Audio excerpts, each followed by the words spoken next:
Gladina McMahon is one of the UK's top 10 life coaches and has helped thousands of people with a variety of problems. Luckily for Teachers TV, Gladina is on hand to respond to some of the requests for help from stressed support staff, tired teachers and harried heads. Head teacher Steve called me this week because he's just not getting his career on path, and it's not surprising because he never finds any time to think about it. Well, have a look. Hello, I'm Steve Boyce. I'm the head teacher at Foss Primary School, and I really think I need some support and some advice on where to go next, what to do in terms of my career and getting myself more organised about my own life. I think some people would say I'm a bit of a martyr and I give everything up. I don't try and do that intentionally, but I really think that maybe I need to actually be a little more selfish, and I'm looking for some advice about finding time in a busy schedule so that I can look at the future for myself. I think my friends, my family and my colleagues would slate me, quite honestly, in terms of my lifestyle and my work-life balance. But I love the job I do, and I think I'm making a real difference in children's lives, and I think that's really important. As deputy, my perception of Steve's work-life balance is that it's very much like a seesaw, but there's no balance. The seesaw is tipped down the bottom. I'm 5 years into being a head teacher. I think I'm doing the job okay, or quite well. And there's always room for improvement, and I'm always looking for new opportunities and things.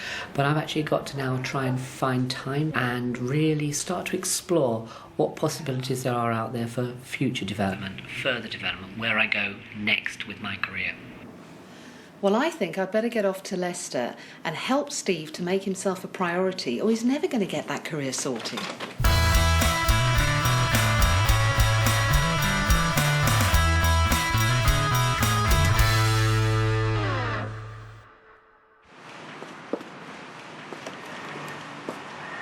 Hi there, Gladina. Welcome to Foss Primary. Thank you, Steve. Pleasure to be here. You're very welcome here. Let's go in. Great. Come this way, Gladina. It's very interesting you've come today. I've got someone from the National College of School Leadership come to talk to me about career progression and where I'm going with my career. It's an interview. Would you like to come in on that? I'd be delighted. Thank you. That'd be great. This way then. Great. Can you tell me how the East Midlands College supported you? And can you tell me also where you see your future career going? Yes, I did my NPQH through the East Midlands Learning Centre about 5 years ago, just over 5 years ago now. And I'm looking now for the next step of studying and working with the National College. Now I'm sort of settled into headship, as it were. Yeah. So that's where I'm looking at for my next stage of my career. How's your rash going now, all right? Fine, it's clearing up now. Oops, Mr. Boyce drops it there. We ready? Well done. Remember to collect the medicine from the cabinet.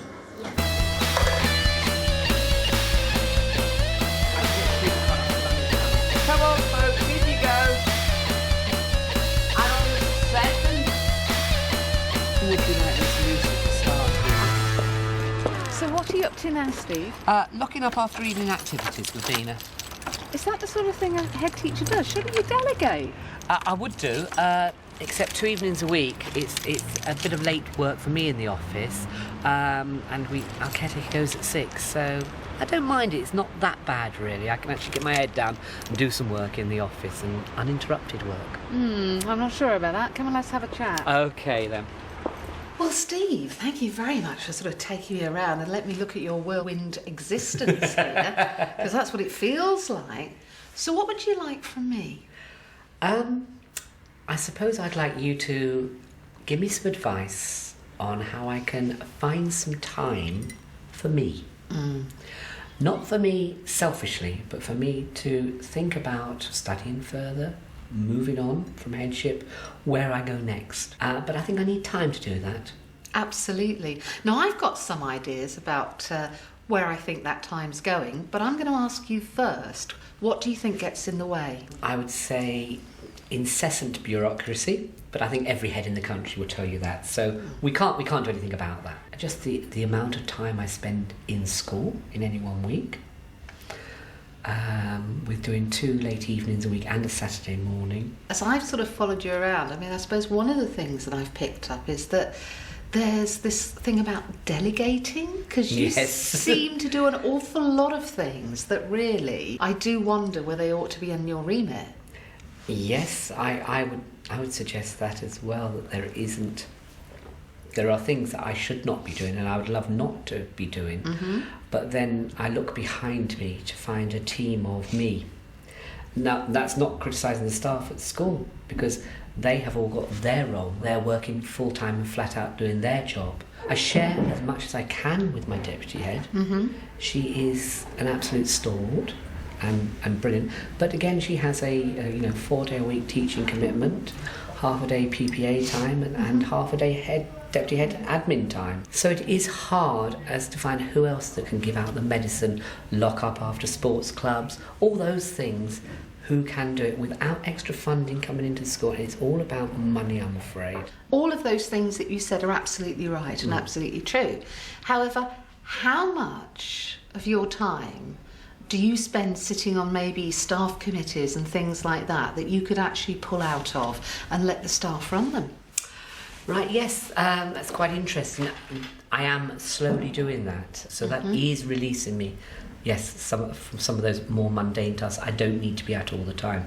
It still doesn't mean I don't consider health and safety to be important. I do, but I don't need to be at every meeting of the Health and Safety Committee. And I think that's it, Steve. You see, I think you're very efficient in what you do, and I think there are some areas where, to be perfectly honest, if you don't do it, nobody else will. So I think that's absolutely true. However, I think what we are talking about is maybe these kinds of areas where, understandably, as a new head, you've kind of come in and you've kind of wanted to get things up and running and you've needed to be the catalyst, but now you don't. I think you're absolutely right, and we're looking at that as a new management team. The strategic leadership team are looking at levels of delegation at our next meeting. So we actually got a hierarchy of levels of delegation, we're calling it. So I think, Steve, that where we are now is that, okay, it's about encouraging you to really speed up, if you like, that hierarchy of delegation and get that in place as soon as possible. But then maybe for us to sort of stand back a bit and have a look at your career.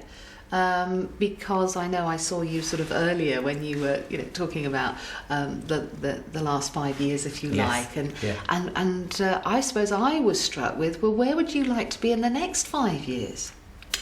I don't know. I really don't know. That's the thing, because I don't know what possibilities are out there for a serving head teacher. I'm really enjoying being at this school. I don't want my staff here to start getting wibbly and think, oh, he's going. Sure. But I think in the next 3 to 5 years, yes, I do need to be thinking about where is next. Maybe between now and the time I come back, you will have delegated some of those tasks to those committees now, so that you won't be on them. Okay. That will save you the time, so that when I come back, you can tell me all about the bits of research you have managed. I shall try and do that for you, Dina. I really will, yes. I think what you're saying is absolutely right. Isn't it funny, you just need someone else to tell you what you already know and confirm what you already know. So, yeah. Fantastic. Thank you. Right then, Ladina, thanks so much for coming. It's been really interesting today. Thank you. Well, it's been my pleasure. It's a great school. You're a great guy. But remember, I'll be back, so I want to see some changes. I will make those changes. See Thank ya. you. Bye-bye.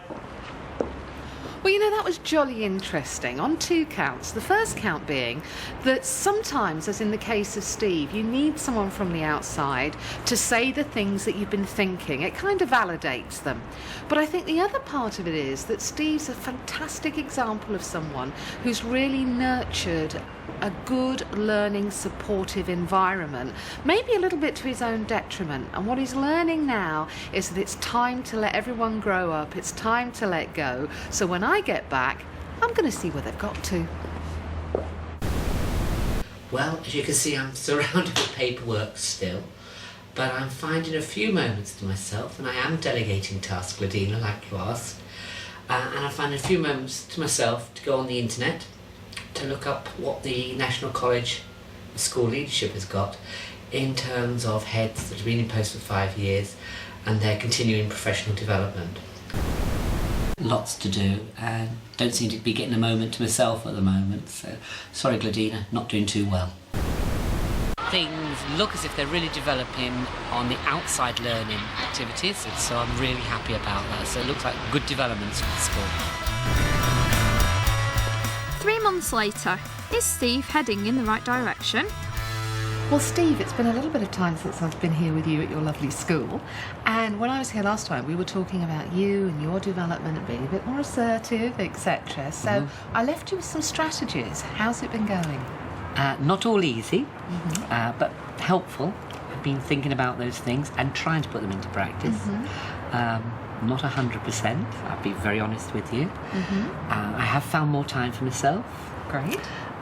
Delegated more tasks to people, and enjoying the time that frees up for me and for my family.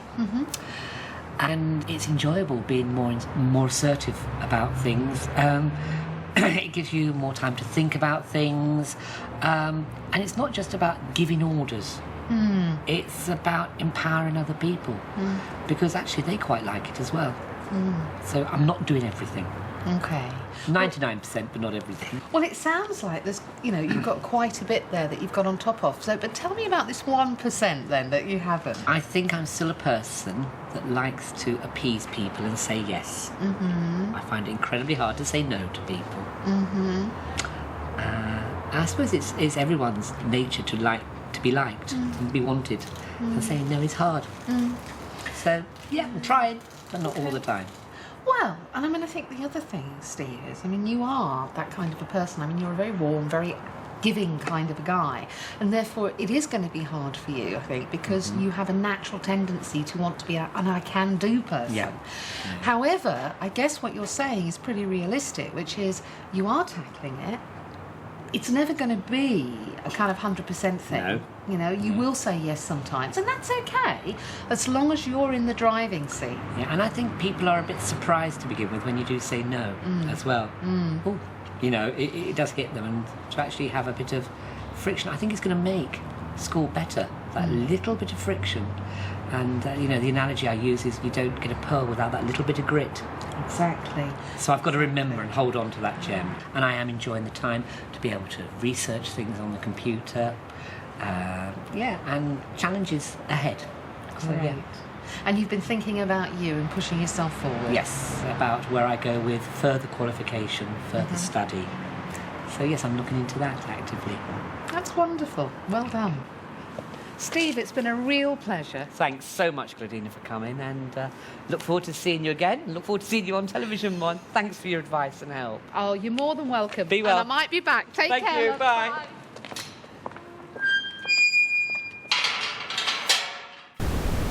Hi there.